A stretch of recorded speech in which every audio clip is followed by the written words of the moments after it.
All right, yeah. Everybody listening here on the Wrestling Mayhem Show, we have a very special guest.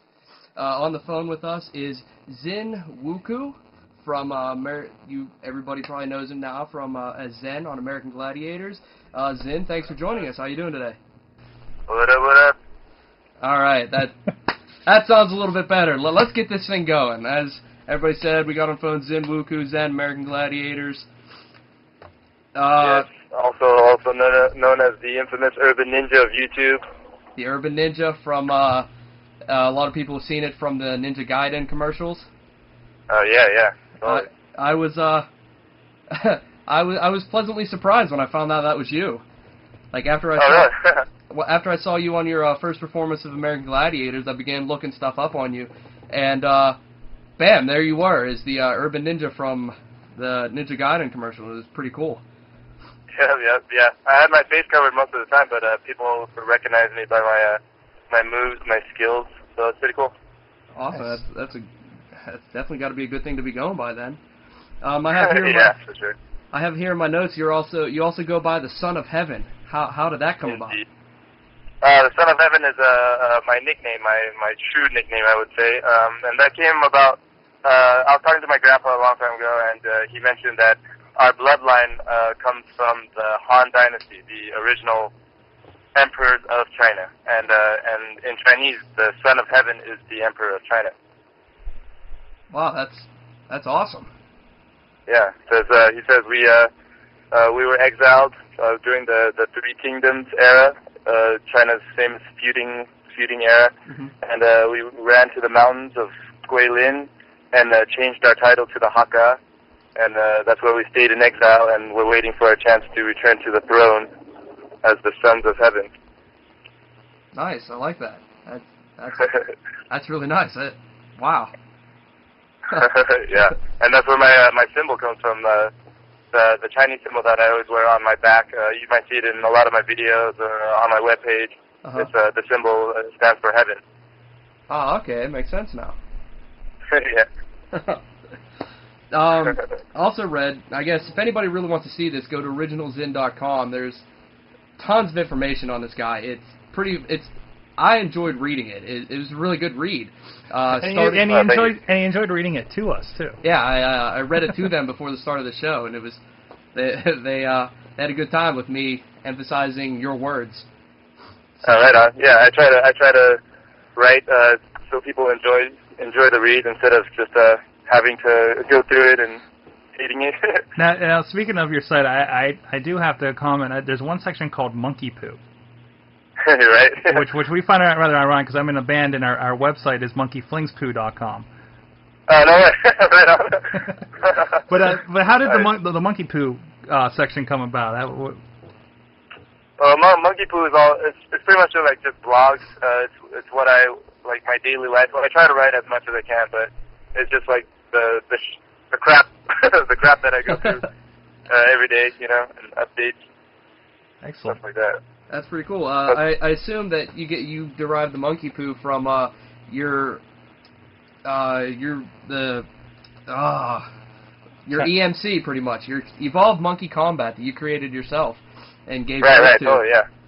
Tell us a little bit about the EMC. EMC formed about 5-6 years ago. It's after I started doing I felt like I needed to get out there more, So I hooked up with these guys and we started doing live shows, at colleges, festivals. We did like birthday parties. We did like a bar mitzvah one time, and we needed a name. We needed like a cool name, and I came up with Evolved Monkey Combat. And like a year after that, we teamed up with another group of guys. And their team was called Slung Dung, actually, and we were like, our team's fused, but we needed like a cool title, and I was like, Slung Dung might not pass for in the public, so we decided to call it EMC Martial Arts for Hire, and now we've upgraded from doing shows to stunts in movies, and we do the commercials, and we get hired out as like a whole team. And the team is like it's an awesome collaboration of martial artists, acrobatics.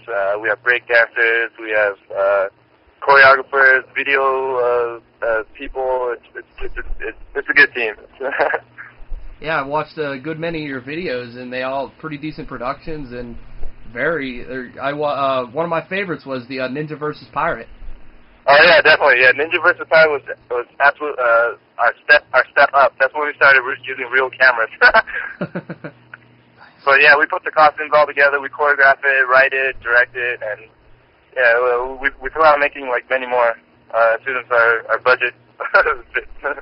Yeah, I looked around. I was looking for part 2 because it's a Ninja vs. Pirate part 1, and there was some knockoff animated one that really pissed me off. So. Yeah, totally. So we're planning on filming the whole thing. I wrote the whole thing out, and actually we were supposed to film the whole thing, but I bought this prop gun right for the pirate because the pirates, they use guns. Yeah. They're cheating bastards, and we were filming in a parking lot, and we don't have permits or anything. We film all our stuff guerrilla style, and so there were cars constantly going through the set, and someone left the gun on the floor, and a car came by and ran it over. So it just completely stopped our production. Oh man! and we couldn't finish the skit. Oh, that sucks. But what better? But we definitely plan on continuing that one. Nice. What better way is there to shoot than guerrilla style? There really isn't. I know. Totally. I know. I mean, go ahead. Right? Go ahead. I mean, coming from like our standpoint, we've never had like a lot of money, and we've always wanted to shoot the stuff that we write out. But and guerrilla is absolutely the best way. And we've been shooting with just little snap cameras, just little like 10 megapixel cameras, and set it in video mode, and that's like the majority of our videos are from that. Nice. That's pretty good. Us guys ourselves and a few of our friends, we actually have our own quote-unquote backyard wrestling thing going on, so we know exactly what it's like to be doing things guerrilla style. Yeah, definitely.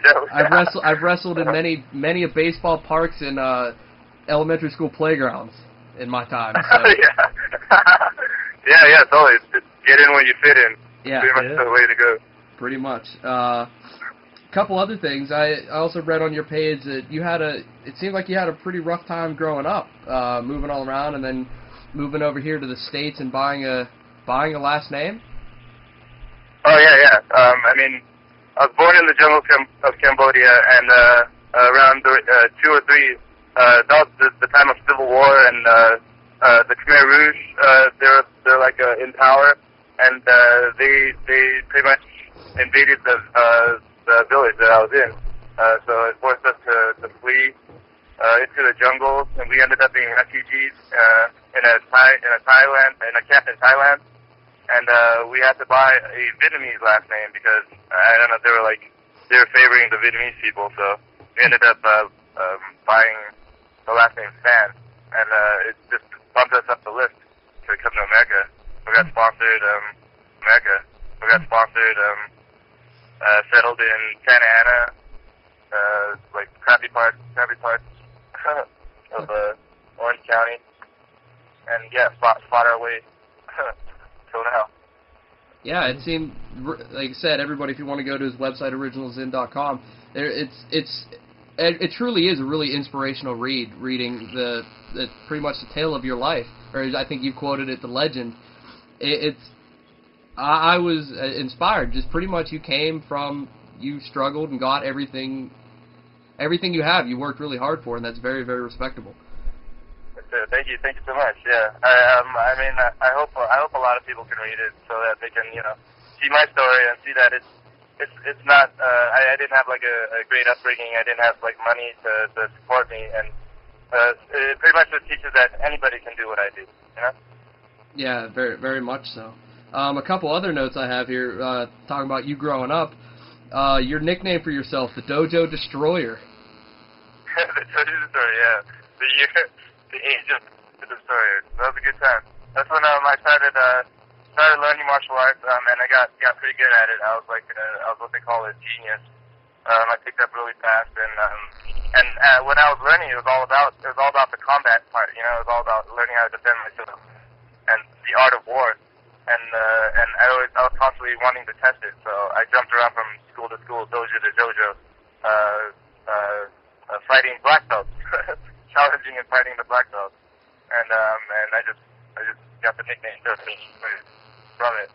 But yeah, I thought I was good until I stepped into the ring with a kickboxer who pretty much raped me. Messed up my legs, took me out for like 2 weeks. I think I was limping around for 2 weeks, and after that I tried it. I started studying and fell in love. It's a very, very valuable lesson to learn, I guess. Definitely. Very humbling, actually. Well, hey, they say what doesn't kill us only makes us stronger. If I throw in a cheap thing in there. Another thing I'd read crossing through your stuff was you were part of Jackie Chan's Disciple, the Dragon. How was that, working with one of the greats of Chinese movie legend? It was a dream come true, because a lot of people don't know my backstory, which was around 10 years ago. I was at home. I was ditching school a lot, and I just happened to be sleeping. I hear and tires screeching down my street, and it's my friends. They're honking. They're all like, "Jackie Chan's at Walmart. Jackie Chan's at Walmart." And I'm like, "Man, shut up. Jackie Chan doesn't shop at Walmart." and they pull out a flyer, and it's like it's Jackie Chan. He's promoting his Rush Hour 1 and also his new autobiography. And I was like, "Damn, let's go." So I throw on some clothes real quick, and I'm all like dirty, my hair's all tossed and stuff, and we get to Walmart, and there's a line like 2 times around the block.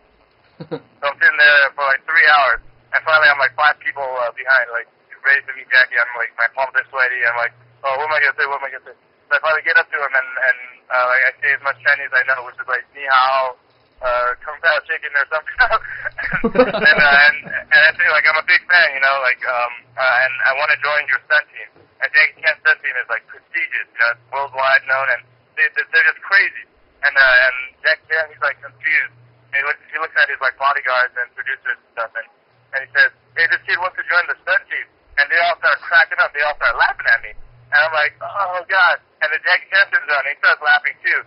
And like my heart is crushed, I'm like, "Jackie, how could you?" And while the guys are still laughing, Jackie like gets my book and signs it, and he goes, like, "Maybe when you get a little older, And so I turn around and I got this fire inside me that like blazes. So that's when I started my real training, my martial arts training, my acrobatics and my acting, all that stuff. And all because like I want Jackie to like recognize my skills, Mm-hmm. And then last year, I find out that he's having a competition where he's looking for a disciple. And I'm like, here's my chance to show Jackie what's up, right? So I go and compete, and then I get chosen to go to China to continue the competition to become Jackie Chan's disciple. And I get there, I make it to like the third round, and it turns out I don't know enough Chinese. Like I studied everything I needed to, except for the freaking language. And so I get kicked off. And I'm like, "Oh man, dude, I messed up my chance, right?" But that night, I get a phone call from the producers, and they say Jackie Chan is in town for 1 night only, and he wants to see me. He wants to meet with me. I'm like, "What?" And I'm trying to act cool. I'm like, "Yeah, I'm pretty busy tonight. See if you can reschedule it." And the guy starts tripping. He's all like, "What do you mean? You want to reschedule? This is Jackie. I'm like, "Just kidding, man. I'm just kidding." And he's like, he tells me, he tells me to meet him in his Beijing office. So I get there, and I'm sitting in his office, and I hear this voice. I'm like, "Gee, that sounds like Jackie." And all of a sudden, he walks into the door, and I stand up to greet Jackie. But before I can say anything, Jackie points at me, and he goes, "Hey, this kid right here, he's good." And he's telling like his producers and stuff, And I'm like in this haze. I'm like, "Oh man, that's the best compliment I could ever get, And it just comes full circle. He starts talking about something I don't really understand what he's saying, so I ask him to repeat it. And he starts talking about how like he asked me if I want to stay in China to become a star, or if I want to go to America and do my thing there, if that's where my heart is. I'm like, "What do I say?" So I asked Jackie, what do you want me to do? You're Jackie Chan. You give me the advice. And he says, "Go back to America and because you have a good chance over there. If you want to learn Chinese and come here and be a stud, then I can help you." but go back there, and if we have a project, I'll call you to work on it there. I'm like, yeah, that's cool. So I get his blessing, and then Jackie goes, all right, let's take some pictures. And we go outside and take some pictures, and he gives me all this like Jackie Chan flag, and he has me a jacket, like a Jackie Chan stunt team jacket, right? And it's like awesome. They said it's pink. I'm like, cool. And then Jackie looks at me and he's like, sorry, this is the last one. I'm like, that's cool, man, that's cool. And I get him to sign it, and then he sends me off on my way, and I come back to America, and yeah, and then it starts over. It's a whole new journey. Wow, wow, it seriously sounds like a dream come true. That'd be like one of us getting to pretty much like getting a pat on the back from like Stone Cold Steve Austin or something like that. Yeah. Totally, yeah. Or being like being told by Vince McMahon that he wants us to main event Raw or something. Yeah, it's cool. And you know, it's like I mean, we have these skills that people just don't know about, and we just need that one chance to show it. You know. Exactly. And some of us get it, and I'm really grateful for it. That's pretty awesome. Another thing I picked up off your website, that's pretty much where I did all my research from you, was your website. And that was really all I needed, because it was totally. It was just tons of quality things there. And another thing that really stuck out to me was your favorite quote on your bio. And that quote is, to fear death is to limit life. And yeah, I definitely. could not agree more with that. Totally, yeah. I actually just got that tattooed on my back, on my spine, last weekend. In Chinese? In Chinese, to fear death is to limit life. That's awesome. Yeah, live by the code. Huh. You know, you can't be afraid to take chances and take risks. And it's not about like trying to test like death. You know, not trying to go out there and like spit in its face. It's just don't let things prohibit you from trying new things. You know, like riding a motorcycle. I've wanted to ride a motorcycle for like the longest time, and I always put it off. And just like a couple months ago, I finally got my first bike, and I love it. It's so awesome, the freedom you get. You know, it's like wind blowing in your face, and you can't think about falling and eating it and dying and stuff. You know, because you stop yourself from enjoying that experience. And now I wish I did it a long time ago. Yeah, so many ways I could totally agree with you on everything about that. We got a comment from one of our co-hosts in the chat room. He wants us to ask you about your appearance in the new Weezer video. Oh, my appearance in the Weezer music video? Yeah. Right on. Yeah. The thing was, like, working on American Gladiators, I was on that for like 2 months, and I didn't get a single injury, right? But at the same time, I wasn't able to train my body like how I do, you know. Uh-huh. It was training for this American Gladiators, for these games specifically, and so I wasn't doing my martial arts, my flipping, my acrobatics. And the show finally ends, and I go to this audition where they ask me to do all of my stuff, and I do it, but I guess my body forgot how to land some of the moves, and I ended up messing up my ankle, and then the like 2 days after that, I have to go shoot this Weezer music video, and they're like, all right, then what are you gonna do? We got these tables and these walls and stuff. I'm like, dude, my ankle is jacked. I have this stick in my car that I'm gonna wave around really quick to make it look like I'm a pro with the sword. And they're like, alright, cool. so they film like all this stuff, and I finally see the video, and it's got like my back for like 0.2 seconds on it, and I'm like, dude, that sucks, you know, because I had a chance to show off some of my skills, but I didn't. And but the Weezer, the director ended up calling me last weekend, and he said he asked me to come in to reshoot some stuff for the video, and I'm like, but the video's already out, right? And he's all like, yeah, but we're gonna do like the director's cut and everything. And I'm like, are you gonna pay me? And no, we can't pay you anything. I was like, alright, screw it. Huh. And my ankle hasn't fully healed either, so can't really do much. Wow. We got a couple other questions in the chat room. One of our fans, Mad Mike, he's asking, what was your favorite event doing Gladiators? And what do you think of Gina, also known as Crush's MMA MMA debut from last Saturday. And whose debut? Gina or Crush. Crush?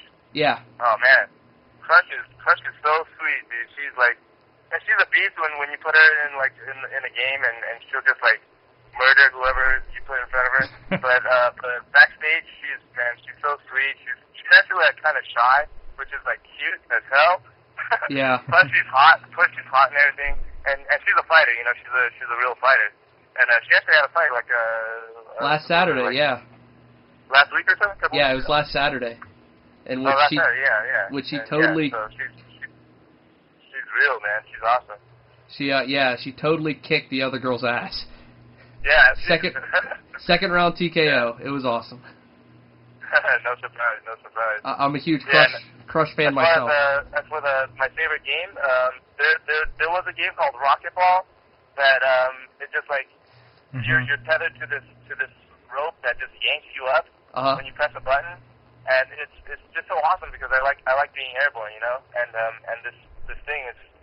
Well, when I was on it, I wasn't even playing the game. I was just running as fast as I could to press the button so I could go up. That'd have to be my favorite. I think that there's no real challenge to it. Nice. I think that was actually the game you debuted on, wasn't it? It's the what? I think that's the game you debuted with. No, I debuted on the wall. Ah, that's right. Yeah, it was the wall. Yeah. Okay. Which is fun too because I climb walls like all the damn time. so who's better at the wall, you or Rocket? Man, you know what? Like when I first showed up to training, and this guy Rocket was like murdering the wall, right? I'm like, dude, I can climb this wall faster. So I was climbing it, and like the first time I tried it was 13 seconds. I'm like, yeah, 13 seconds. How do you like that? And the trainer was like, the slowest girl is like 14 seconds. I'm like, oh man, I gotta practice some more. so I started getting the hang of it, and I started splitting my time like in half, and then the fastest time I got was like 5.8 seconds up the wall, right? Jeez. Yeah. And I find out that Rocket got his got like 5 flat or 4 something, you know. I'm like, damn, dude, what's up with this guy? And then I find out he's a freaking rock climbing teacher. Oh, and I'm wow. like, dude, how come this guy doesn't climb faster? Yeah, I remember him competing in season 1, and just nobody could touch him on the wall at all. Yeah, totally. Yeah, I ended up watching some of the clips, and yeah, he does smoke on that wall. So, you know, I bring style to it, so it's not just about climbing the wall; it's about making it look tight. Awesome. We actually, the end of last season, we interviewed Tanawai or Toa here with us, yeah. and he seemed really cool. And of all the Gladiators, which one did you get along with the best or find the most personable? Oh wow, dude! There's like when first going into the Gladiators, you know, like my manager and agent, they're all like, there might be a lot of like macho guys there, and like be careful, take care of yourself and stuff, you know. And I was like, yeah, probably, because these are big guys and like they like being in the spotlight, you know. But once I got there, man, they were so cool. It's like a whole like family there, you know. These guys took me in, took care of me. They're all like, oh, be careful, you gotta stretch out for this, and just showing me the ropes, you know. And like Tola is so cool. But you know who ended up being the coolest? Which was like a real surprise because you know on the show he's like this jerk. But Wolf, he's like a brother there, you know. He's like he held my hand throughout the whole thing. He's really cool. He's always asking me what's up, how I was doing, you know, getting to know me and everything. And dude, he's like the coolest guy. Awesome. Hollywood. His name's Hollywood. Yeah, Hollywood Yates, I believe, is his real name. Yeah, and plus he's a freaking rodeo clown. He's a rodeo clown, and he does wrestling as well. Yeah. Wow, that makes him so much. He's so not that intimidating now that I know he was a rodeo clown. I don't know, rodeo clowns. No, I see some of those rodeo clown guys. Man. Those guys got balls, dude. No, yeah. Yeah, those guys are the toughest guys out there in a rodeo. What are you talking about? Get chased by a bull all night? You guys are fighting bulls, dude. These guys are taking hits. Yeah, Exactly. okay. I stand corrected. I guess. Well, first, how did you end up on the Gladiators? What was that? How did that come across you? Man, you know, like I'd say 95% of my gigs comes from my video on YouTube, my Urban Ninja video. Mm-hmm. And this was the same. They saw the video. They're all like, dude, we need a freaking ninja on the show. So I was like, yeah, we found him. So what? Yeah, so they called me up. They're all like, what do you think? You want to be a gladiator? And I was like, I wasn't sure. They're all like, you want to be on American Gladiators? And I was like, as a contestant or a gladiator? And they're all like, no, a gladiator. And I was like, you know, I'm not 7 foot tall, right? Like, no, we need like this. We need an Asian, nimble, like ninja gladiator. And I was like, so pretty much you're looking for me. Awesome. Excellent. Yeah, but like in the end, it feels like I fit the Asian quota that they were looking for. You know what I'm saying? It's cool that they wanted me for my skill and all, but you know, they ended up naming me Zen. I was like, dude, come on, you gotta be a little more creative than that. Yeah, that's what. When I was looking up all the details for season 2, and your name came up, and I was like, ooh, they're going there with that. Yeah, I'm not too sure about that. Yeah, because like they're asking me like what name, or they were trying to use my real name, you know, Zen, because I was like, yeah, dude, that's dope. But then they're saying they're gonna own it, like the show was gonna own it, and want to be able to use it for like my own things. So I was like, fuck that. I mean, screw that. Yeah, and then so they're like, well, try to figure out some names that we can use. And like, I'm like, how about Assassin, or like Chosen, or like Son of Heaven, or something like that, you know? And they're all like, yeah, that's alright, that's cool. And then they're all like, oh yeah, we got it. We're gonna call you Zen. I was like, oh my god. Fucking bastard. Yeah, we totally. And I heard they started saying it so much that it just started sounding like Zen, you know? So I was like, that's cool. Just use that, and people will mistaken it for my real name. There's looking at the silver lining. But yeah, we welcome any type of profanity here, so you don't have to worry about holding back. All right, shit. I would have been cussing a lot more than fun. That's all. Get your swear quote in now. We're good. Yeah, that's kind of what everybody that's says. The interview over. I got a question about your Urban Ninja. Did you film your Urban Ninja video, and then it was you're pretty much commissioned to use that for the Ninja Gaiden commercial, or did you film that exclusively for that commercial? For the Ninja Gaiden, when they talked to me and came with me with their idea, they let me pick every stunt, every location, and yeah, they pretty much gave me like total control of the project. Nice.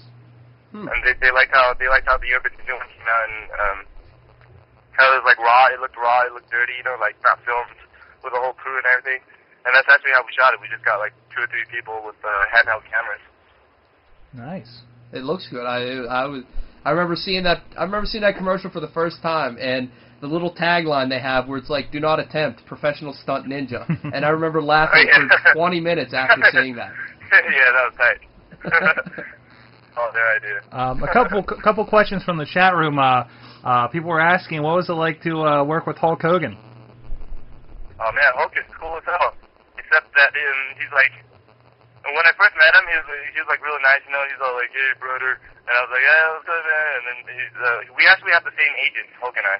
So he saw some of my stuff already, and he's like, he's after like you talk to him and he greets you, he's like really mellow. He's really chill, and he limps from all that wrestling, you know, he did. Yeah. Yeah, so he's like he has like a cart that takes him around, and the ass he tried to steal, but that who tries to steal? I tried to take his cart, but they have these wranglers that watch us all the time, and they're like, "Dan, you probably shouldn't do that." Yeah, but it's really cool. He put me like in his headlock, like he put me like in his muscle, and he did like he flexed, so he like squished my brain. That was really cool of him. Yeah, but he's a big guy. Speaking of wrestlers, there's Matt Morgan who's on there. I think he Morgan. goes by the name Beast. Tiny. You call him Tiny? We've yet to see him debut. How impressive is he? And I know a lot of us wrestling fans have have been interested in seeing how he turns out being on there. Oh, he debuts. I forget which one he was, but he comes out in like this cage, and it's took killer interest. But yeah, he's like a mountain, man. I didn't get to see him play any of the games, like while I was in the back, because I was like sleeping a lot. but yeah, as far as I know, he was like dominating. He's like he's the biggest guy there. Like Justice was the biggest guy there, and in the gauntlet, Justice is always like in the back, you know. Yeah. And then I saw them put him in the gauntlet, and he was actually the guy in the back. So he's like the final guy now. Jeez. Damn. So how intimidating was it being? I think you're probably one of the shortest guys there. How's it be? How was it like being around all these guys that are like 6.5 feet, 400 and some pounds or whatever, pure muscle? I mean, like I used to fight, you know. So I used to be in the ring. I did like a couple underground matches. So and learning the whole combat thing, I was never intimidated by people, no matter what the size. You know, 2 arms, 2 legs. If you got them, I know how to beat you. So. And these guys, I knew they weren't going to be aggressive or anything to me, so I was never like really intimidated by them. But you know, standing next to them, it's crazy to see how freakishly big the human body can get. Yeah, but everyone's just so cool that you don't feel any intimidation there. And it's just a big family, you know, the girls, the guys. Everyone's real cool with each other. Speaking of the girls, it wasn't intimidating. It wasn't intimidating being around Helga at all. No. You know what? I don't want to say this. Man, fuck it. Like when I first got there, I was like, "Oh, it's Helga, cool." And then we'd be training and stuff, and I'll be doing my thing, and I'll have my back, you know, and people will be talking and laughing and stuff, and then I'll hear like a voice. I'm like. I hear, I didn't know who the other guy was, and I turn around and it's Helga. And it's like, it's happened so many times, like, I'm sitting there watching TV, and then there's a couple of guys laughing in the back, and then I turn around, and one of them is Helga. It happened so many times. That's hysterical, because I said that. Yeah, but she's really sweet, too. She's real cool. We said that a few times on, oh shit! I forget what that event's called with the bridge and the giant swinging balls. Pendulum. I don't know. I don't even know the name of the game.